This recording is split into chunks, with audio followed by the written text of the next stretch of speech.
Hey, this is Max. Welcome back to another CSR2 video. I am here with last season's milestone car, the LB Silhouette Huracan Coupe, which is a Tier 5 Lamborghini.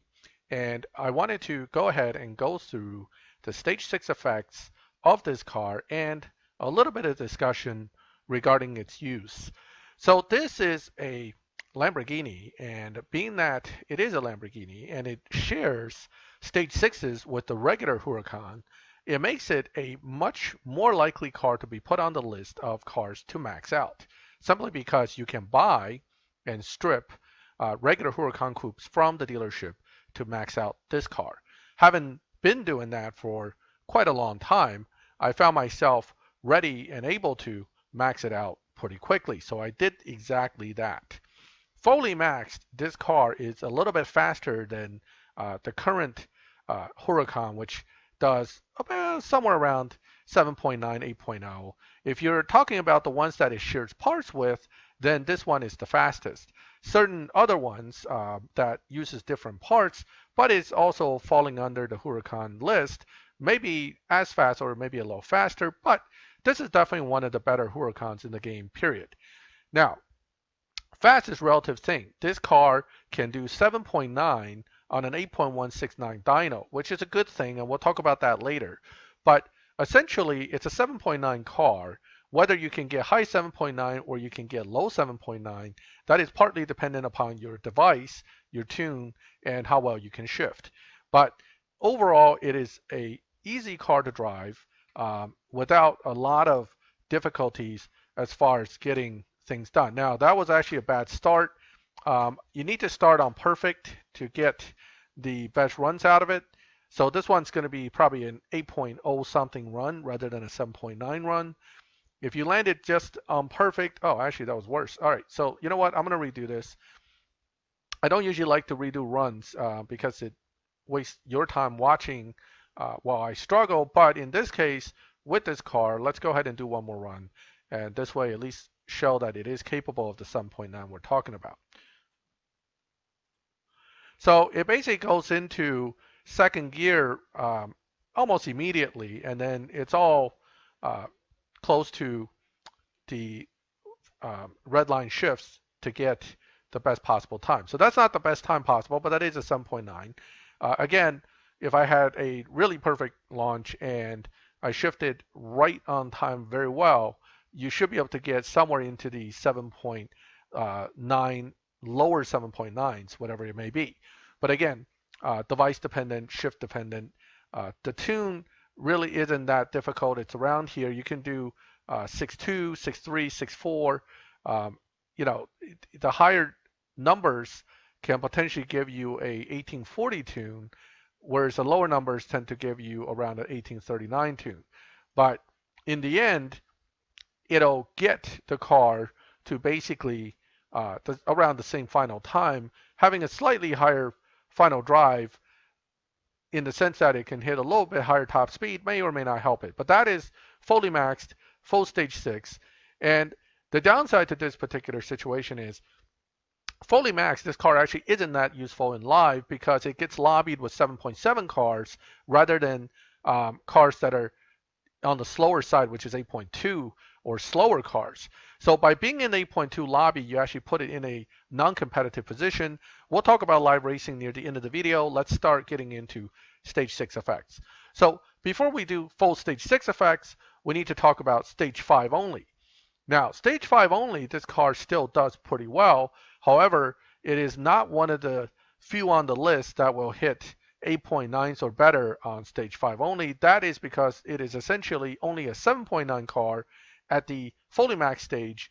So having it run only a second difference with all stage 6s just doesn't seem to make a whole lot of sense.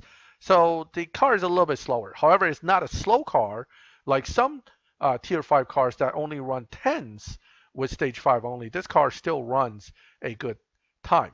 As far as nitrous and tire, this car seems to prefer having nitrous basically at minimal duration, even at stage 5 only. You could probably tweak it a little bit. 2.4, 2.3 still gives you about the same. Tire by changing the grip, you're not really helping it that much. I can actually do a slightly more aggressive tune to get the same effect here. And that actually seems to be better than lowering the tire grip for the most part. So you can keep the tire grip at 0-100. You will get around a 9.44 something final number. I think it should be a little bit lower on the actual 9.44 side, 446, 445.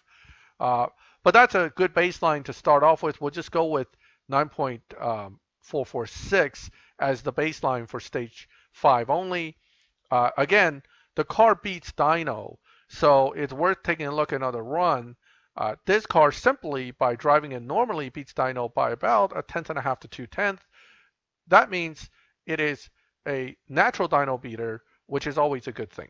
Okay, so again, I'm going to try to not botch this too bad. Oh, now I got the good, perfect launch there by last second tap. However, that delayed my shift into second slightly, so which will hurt my time slightly. But nonetheless, I think I make my point here that it runs under dyno by about 2/10 without much of a problem. So when you look at each of the stage 6 effects, you have to also understand that it may change more than what it's showing because the car can run faster than whatever it's saying it can do. All right, stage 6, stage 5. So fully max, stage 5, let's start looking at the stage 6 effects. Starting off again with engine. Now engine in this case does have a decent effect on the car. It adds both performance point and evo with a nice evo jump. That's always what we're looking for, a decent evo jump. So that's going to be a useful stage 6. None of them is going to make super huge difference because you're only looking at about a second and 4/10 difference between fully maxed, and you're dividing that by 7 stage 6s. Okay, so here 1701, but with engine usually top speed increases, so you may be able to tweak another point or two out of it, and we are ending up with a 9.283 from a 9.446. So it's a decent drop, not quite 2/10, but over a 10th drop. And once again, I'm going to do a test run because, again, it should still beat dyno by about 2/10. That puts us at a potential run of 9.0xx with this car with one stage 6 of engine. And that potentially can make it so that we can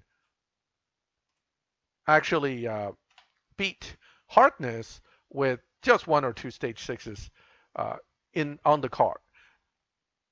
And that does look like a 9.0xx something, maybe a 9.1 because what they show at the end there, my runs are always a little slower. So there it is, 9.095 from a 9.26 type dyno, 9.283 dyno, I'm sorry. So stage 5 only, you can run a 9.269. With just engine, you can now run 9.09, which is kind of borderline on beating Harkness. So I wouldn't exactly take this car into a Tempest 3 situation without at least 2 stage 6s. But at least engine, which isn't even normally considered a strong stage 6, is enough to get you very close. Now, we're moving towards turbo and intake. These two on regular Huracans are relatively weak stage 6s, and here it's no different. You have the PP increase, but you're actually losing evo. That's always a bad sign. Let's take a look here. Now, losing evo doesn't mean you have no performance increase. It just means your performance increase may be marginal. And so far, that is the case. If I can squeeze some more points out of it, I will take whatever I can get. So now we're at about 500th improvement, and that seems to be about it. So you're looking at about a 500th improvement from 9.446 for turbo. So I'm not going to run this, but again, take 2/10 off approximately when you run it. One thing by not testing we're kind of missing out on is maybe one of these stage 6s for some reason wouldn't beat dyno when you have it installed. On those possible ones, what I'll do is I'll actually run the car and see if that's the case. All right, so we're skipping turbos, running turbo. Let's go to intake. These are, again, the weaker stage 6s is part of the reason why I'm not bothering to really run them. So here you go, little bit of increase. So this should improve over turbo by a marginal amount. Computer saying you don't need to tune it, but as we know, you may have to do something. Now, I haven't played with this nitrous yet. Let's put it to 2.0. Notice it doesn't really show a difference, but that doesn't mean 2.4 is necessarily going to run that much better than 2.0. So I'm going to move it to 2.0, 9.380. Even though this didn't change, that seemed to have made a thousandth difference, I guess. Let's go back to here again. Yep. So 1,000th difference without any Evo change. Thousands of thousands, I'll take it. So 9.380 is better than what Turbo was able to accomplish at its best setup. But again, can we get more out of this? Then no. So there you go.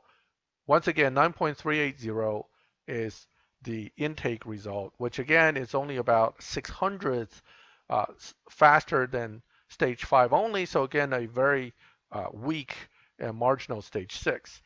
So turbo and intake, but again, no surprise there on either one. Moving forward towards nitrous. Nitrous definitely has a better effect, but notice that its Evo is still not in the 1700s. And I mean, yeah, 1700s, which would actually make it better than engine. So right now it is still a little bit short. It's close though, very close to engine. Let's see if we can get more out of it. Doesn't seem to be the case.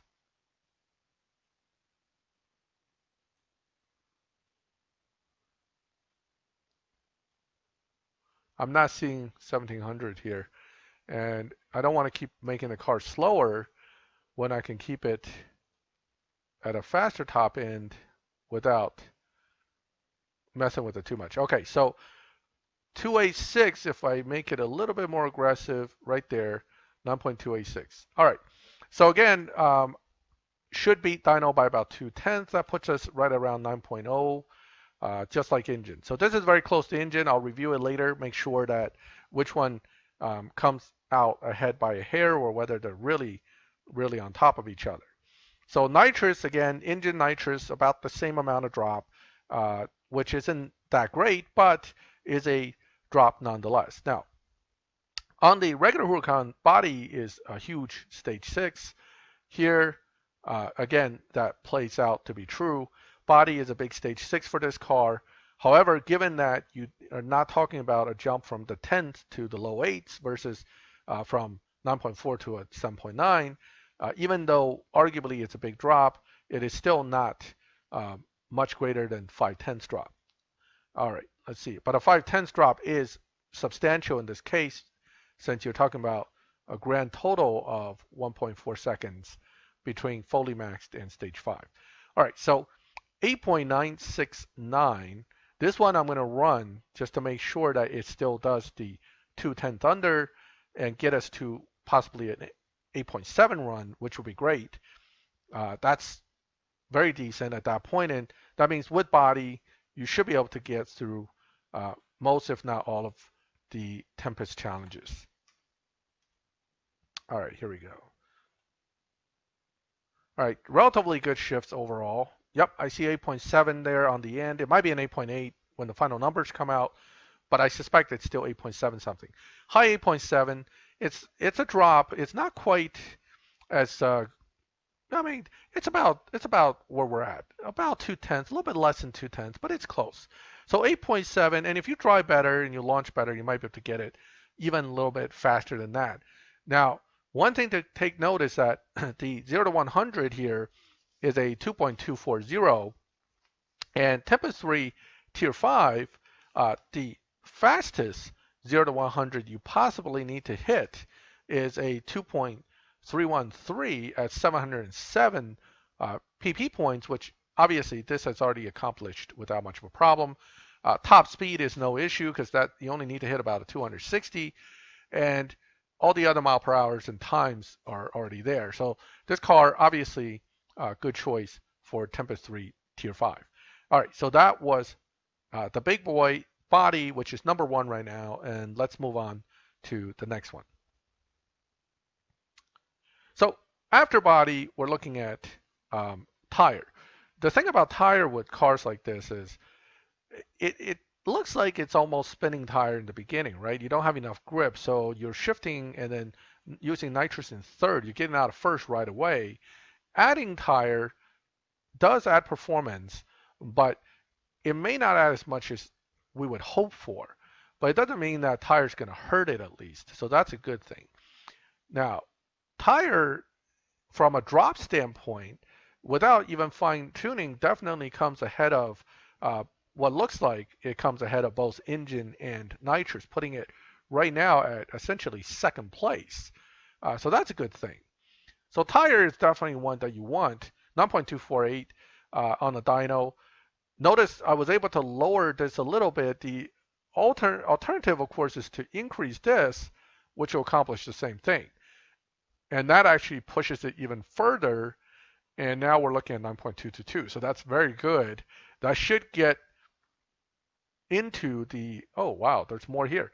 So it should get us into 8.9s with just tire. So 9.207 on a 9.446 stage 5 only dyno. Let's go ahead and run it. So consistently so far, the car has run under dyno, and that's kind of why I keep running it to confirm it, because with this situation, we would be concerned if a stage 6 does not allow it to run under dyno, then that's one that would have sort of a negative impact to the car. So we want to make sure that it is doing it consistently. Yes, I skipped turbo and intake, but I don't think those two necessarily would come out differently. 9.058, not the greatest run, but again, this is coming in right now as second best behind body. So you got body, tire, nitrous and engine kind of swappable. I have to figure it out. And then you got intake and turbo holding up the rear. So the big question then is trans going to be good or trans going to be really bad? It shouldn't be really bad, but it may not be that good. Let's take a look. So this is what I'm always looking at when I put these in. First thing is, oh, that's a big jump, but oh man, that's a big jump backwards. So that is not good. This is not going to be a good stage 6, because anytime you have a stage 6 that adds a ton of PP points but hurts you on the Evo, it also is a stage 6 that you would put in last for Tempest, because Tempest is all about PP limitation and getting the most out of the performance points, and you don't want to put in a high PP and Evo hurting stage 6. It's not good. I mean, it's not terrible, because I think it still ekes its way past possibly both intake and turbo, but it's down there.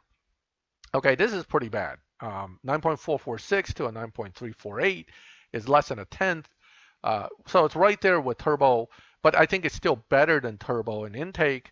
Again, I'll review the numbers. So if we go by that order, right now, it looks like body holds its top position and turbo holds its bottom position.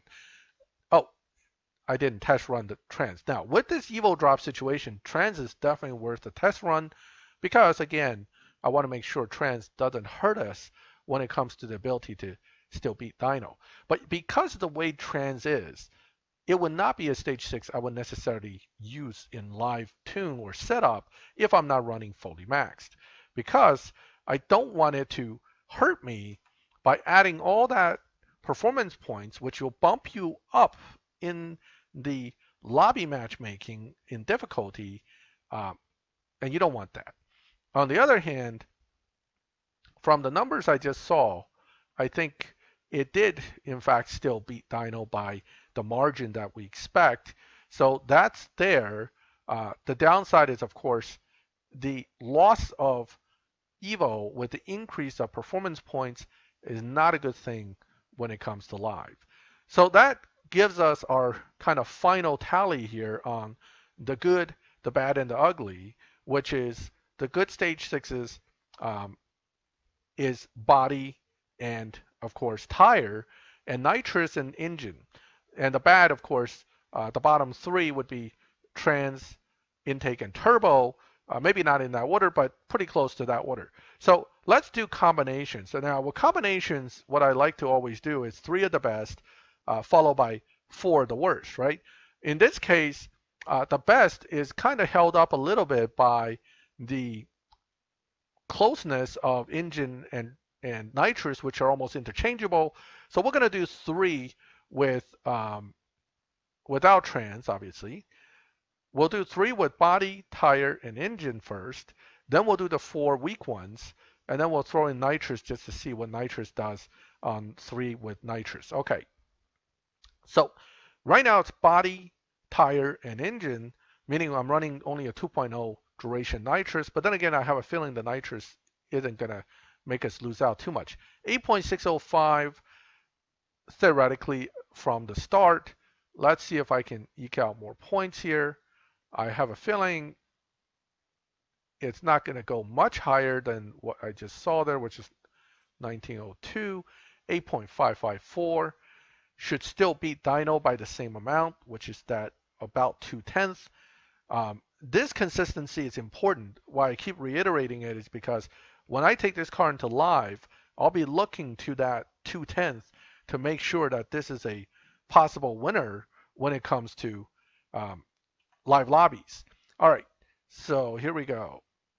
Not the best launch, so I might have lost a little time there, but that was still, again, 2/10, about 2/10, a little bit less because I didn't launch well under the dyno. So good. So consistently doing what it's supposed to do, which is run under dyno. And this makes me like this car more and more because as long as it's doing that, this is a very viable car for live racing. Now, let's look at the 4 weak ones. Now, the weak ones, the problem with the weak ones, if you want to call it that, is, of course, even if I put 4, quote, weak ones in, one of the weak ones is not really that weak, right? So nitrous or engine, whichever one I decide to throw in along with trans, turbo, and intake, will give it a little bit of a boost. So it's not going to look as bad as it otherwise may look. I'm going to dyno just 3, just to kind of give you an idea what I'm talking about here. Because if you don't put in nitrous or engine, you're taking the 3 worst stage 6 only, your dyno is not going to look that great. 281, I think. 9.281 is bad. Of course, I'm tuning it, so we're going to get it a little bit better than that. 9.236. So you're talking about little over 2/10 drop from stage 5 only with 3 stage 6s. Whereas once you throw that engine in, which we're going to do right now, that may bump it right down to about a 9.0, low 9.0s, or possibly even better. Let's see. So this time, you know what? I'll use nitrous instead of engine. Let's put nitrous in. And then let's take a look at the numbers. Don't crash on me. Don't crash on me. I've been having a lot of crashes with this game. Okay. 9.094. So again, another not quite 2/10 drop. Well, I guess it's close. 9.23, 1.5 drop, right? So nitrous give you another little drop, and you can still, again, possibly eke out a few more points. Let's see where we're at now. 9.081.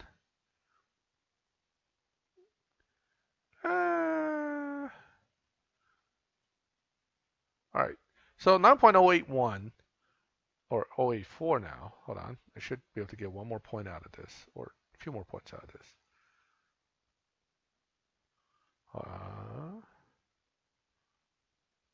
Here we go. 082, 081. All right. So 9.082, 081 is where I ended up at. So 9.082, we'll just stick with that. With nitrous added, you just kind of jump down another, not quite 2/10, but a decent amount. So that's 4 stage 6s that are weaker. It won't even get under 9. And then you have 3 stage 6s that get you to 8.3. So there you go.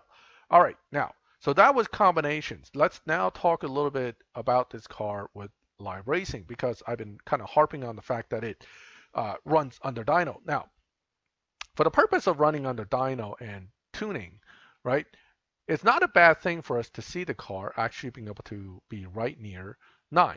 However, in setting it up, I would definitely take out this guy, because that comes into play when it comes to matchmaking.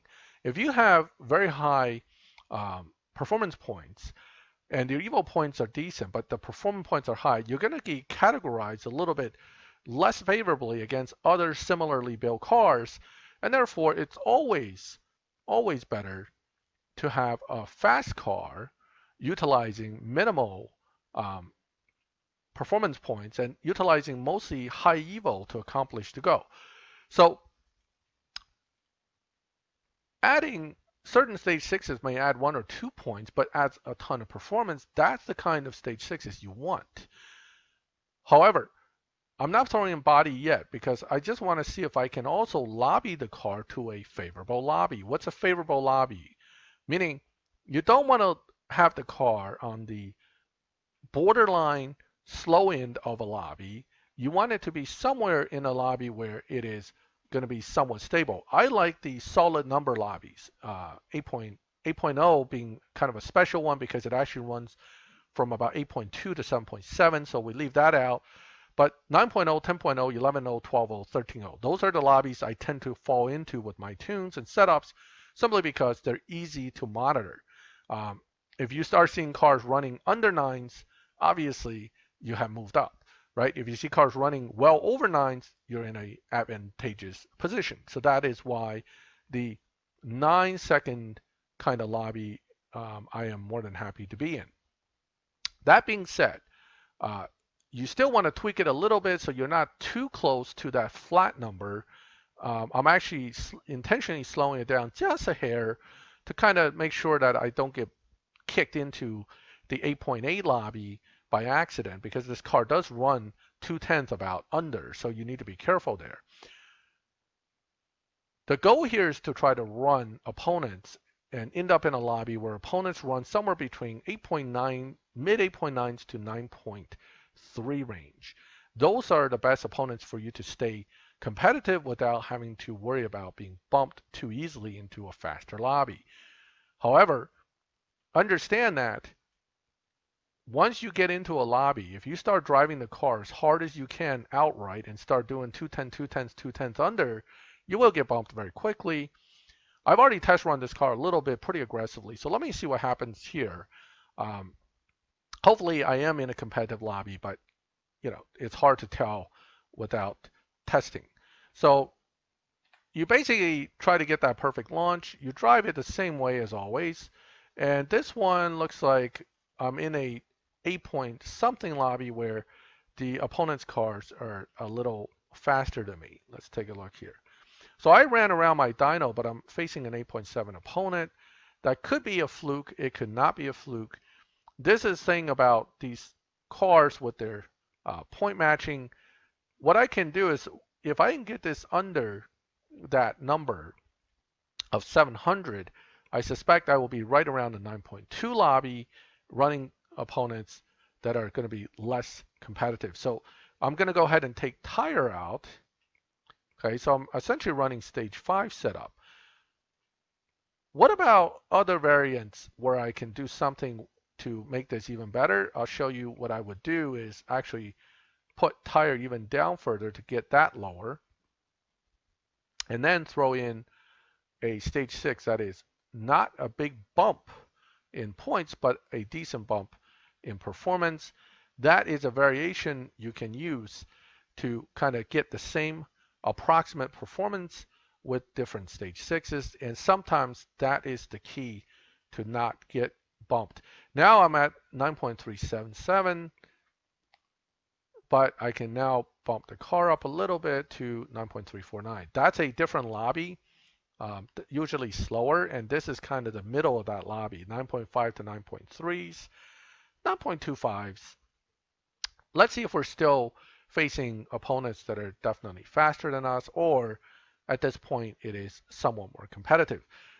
Again, like I said, I was running the car about 2/10 under for some test runs, so it could be the computer already bumped me a little bit. If that's the case, worst case scenario, I'll have to reset the car. Okay, let's see. All right, so this Honda S2K can be tuned to run under dyno, but I suspect most people don't. Therefore, this car might be a good gauge point because it should be running about where the lobby is supposed to be. Okay. Again, I didn't get a perfect launch, which hurts me a little bit, but now I'm way ahead of the guy, so I got to slow down a little. Let's see where we are at this time. Now, by tweaking the points down a bit, that can't be right. He just ran a 10.1 and I'm on a 9.3 dyno. Something's up here, so I'm going to ignore that. That's a bit of a way off situation, so I can't count that as a legitimate lobby litmus test. And he's gone. So he might have disconnected somewhere in the run. All right, let's see who else we can. Oh, okay. Let's take this one on. This car dynos and can run substantially under dyno with just a little bit of tweaking. So I kind of wonder how it's tuned, because if it blows me away, it doesn't mean that I'm in the wrong lobby. It just means that he has a dyno buster. Okay, but if he's running win losses, he probably doesn't. All right, the problem here is, of course, I won't know until I get to the end of the track whether. Also, it looks like he's giving me the run, so this is a tough one to rely on as well. If he rechallenges me, that means he's looking for swap. 9.7, I have a 9.6 run. All right, this time he should be the one to win. Therefore, he should run it as hard as he can within reason. So I'm going to stay behind him. But again, this will give me a better litmus test of what this lobby really might be capable of. Okay, here we go. And again, with the settings I have now, this car is running high 9.3s. I'm pushing him a little bit because I want him to run as hard as he can, just so I can see what the lobby might be. 9.348. So I'm in the right lobby. That makes sense because he is supposedly have run as hard as he can on that run. If that's the case, I'm in the right lobby because my dyno and his best run happens to play well with each other. I'm going to run this one, and then I have to give him one and then move on because I want to take one more shot at the lobby to confirm that I'm not, in fact, way off on my estimates. Right. So again, he should let me push past him, and then I'll slow down a little bit because I don't want to blow my dyno. So why am I always slowing down when I'm ahead? Because by doing so, you're avoiding the bump. What you're doing is you're lowering your average run times within the lobby, and that's kind of good for you to stay within a particular lobby long term. This is particularly important when you first build a car and you run into the lobby. If you start blowing the dyno outright because you know you could blow it by 2/10, the computer picks that up and bumps you up 2/10 into a lobby where everybody runs 2/10 faster than you anyway, and you can't win. So that's why you run slow. So running slow in and of itself is not a bad thing. And if you're way ahead, there's no reason to make the margin that big. An inch or a mile wins a win, right? So I only try to win by an inch, not a mile. Okay. So now he ran a 9.137. So that kind of puts me in an interesting position here. I know he's much faster than what my dyno says. So chances are my car has been moved ultimately to a lobby that is a little bit quicker. So let me bounce out because I just did a bunch of slower than dyno runs. I'm going to bounce back in. Let's see if we're still facing the same lobby. If we can move to a slower lobby, that just means I was bumped up a little bit and I have now bounced back a little. If it's the same lobby with the same people, then it's a little different. Okay, so here, different lobby. Let me see. Yep, definitely different. Or is it different? I can't remember for sure. Let's run somebody and find out. So the problem with this LB is much like the regular Huracan. I noticed that its matchmaking is not automatically favorable like some cars. The LB Aventador, for example, always seems to get a favorable lobby outright versus this car, which seems to barely get any kind of a favorable run. So again, I took it easy there. I want to see what he runs. assuming that is the best he can do, this lobby should be a little bit slower. Again, takes a little bit of playing around to figure it out, and you really have to test run it with a few different opponents to really get a better feel for where you're at. Once again, though, that car very easy to tune to get under dyno, which means the other guy might very well have been sandbagging me just like I would normally sandbag other people. So these are not always the best ones to use to gauge the lobby. I prefer to shoot for a car that I know tend to run right on dyno as a gauge point, something like this one, which is much harder to tune to beat dyno. This kind of a car would be a good challenge to push and see which lobby you're really in. So I'm going to make this my, well, I guess not, since I can't connect to them. I'll give it one more shot, see if I can connect. If not, then if not. Well, with that, I should be able to. Yep, there it is. All right, so the Ettore is a good car, but to tune it to beat dyno, it's a little difficult. Therefore, this should be an interesting gauge as to how fast the lobby runs. And that's exactly what I'm going to find out. And he disconnects. Wonderful. So I guess I'm not finding out. All right, let me slow back down. I don't want to run too fast. Okay, well, at least I'm slowing down my average here, which will help me stay competitive if and when I go back in the lobby each time. But again, kind of going back to my earlier point, this car does not have favorable lobbying in and of itself. So it really does go back to whether the car can actually run the time of the opponents. Now, this car here is a dyno beating car. Also, usually beats it by somewhere around 2/10, 3/10, a little bit like the LB Aventador.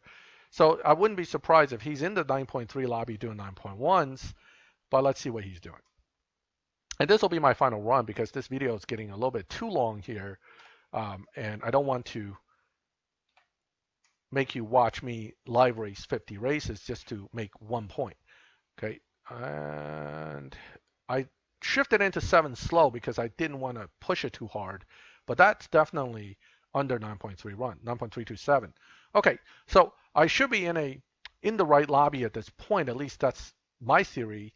And this is how I kind of gauge where I'm at. I race a bunch of people. I don't always try to win in the beginning.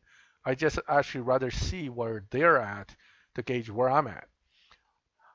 So final thoughts on the LB Silhouette is that it's a good car because one, it beats dyno naturally by 2/10. If you control yourself in the beginning and you set this car up to the right lobby, 9.3, 9.2, 10.1, 10.0, you can, in fact, be quite competitive and win quite a bit in live racing without having to swap.